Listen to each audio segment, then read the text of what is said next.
Hello everybody, I am David Shipley Alexander. This is my first video on the topic of infinite energy, which I've been studying for many years.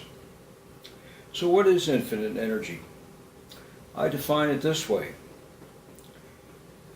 We have conventional energy sources such as burning of fuel, solar energy, wind energy, geothermal energy, nuclear fission.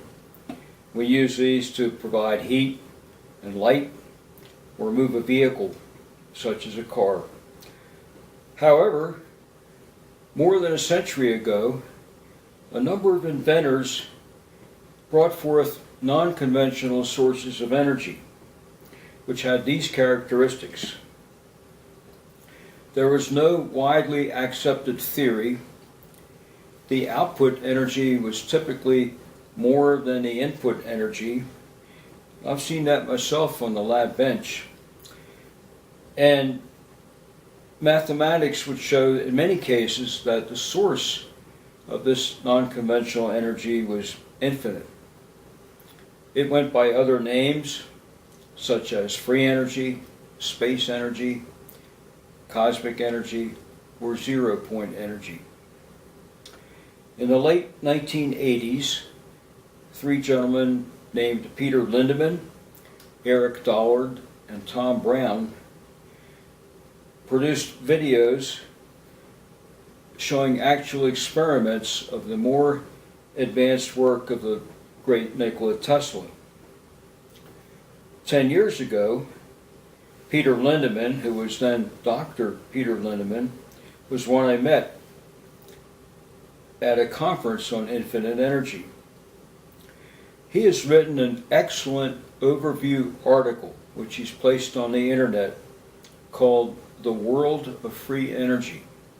The link to this is below.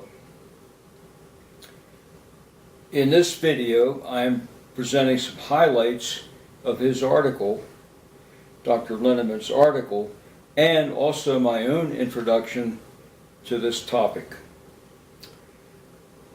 The purpose of this is to share what I've learned for this nearly 40 years and stimulate new ideas among you, the viewers.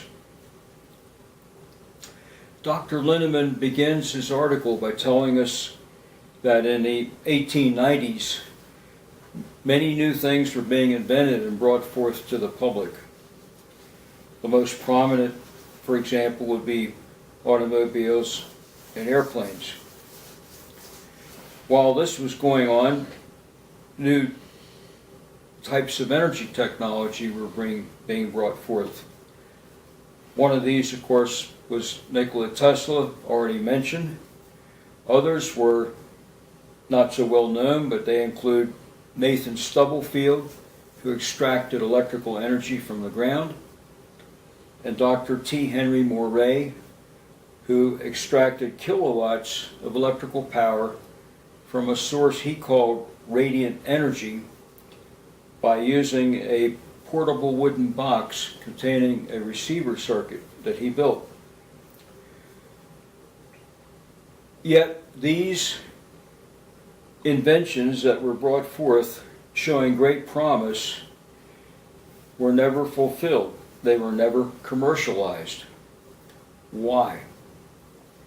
Dr. Lindemann says this is because there's four forces that have impeded the bringing forth of this type of technology.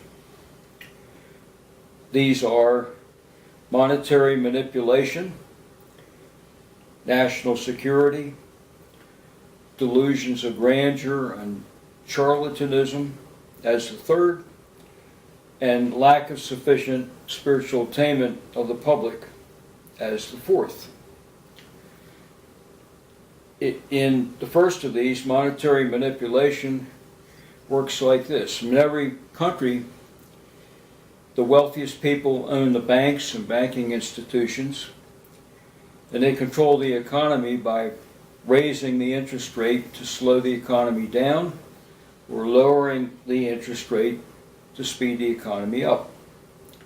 They have a number of weapons they use to prevent infinite energy being introduced, because if infinite energy was introduced, there would be no need to buy fuel. Energy would be very inexpensive, and they would not be able to control the economy as they do now.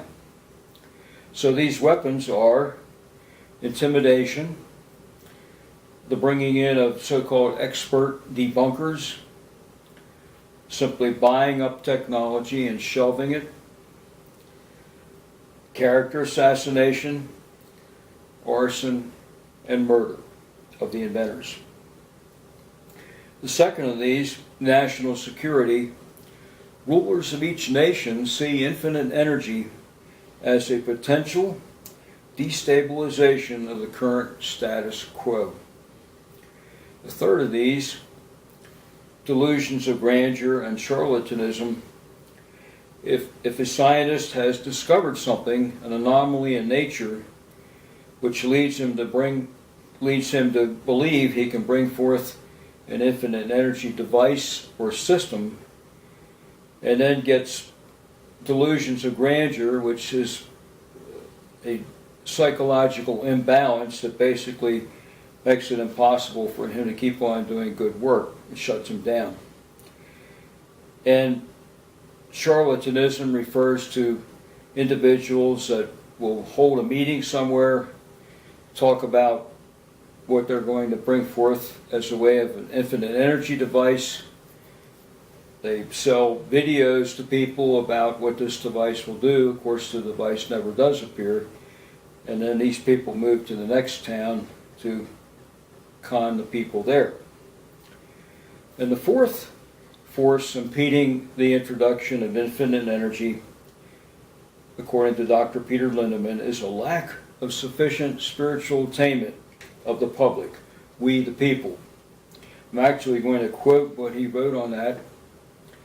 He says, Dr. Lindemann says, the appearance of free energy technology in the public domain is the dawning of a truly civilized age.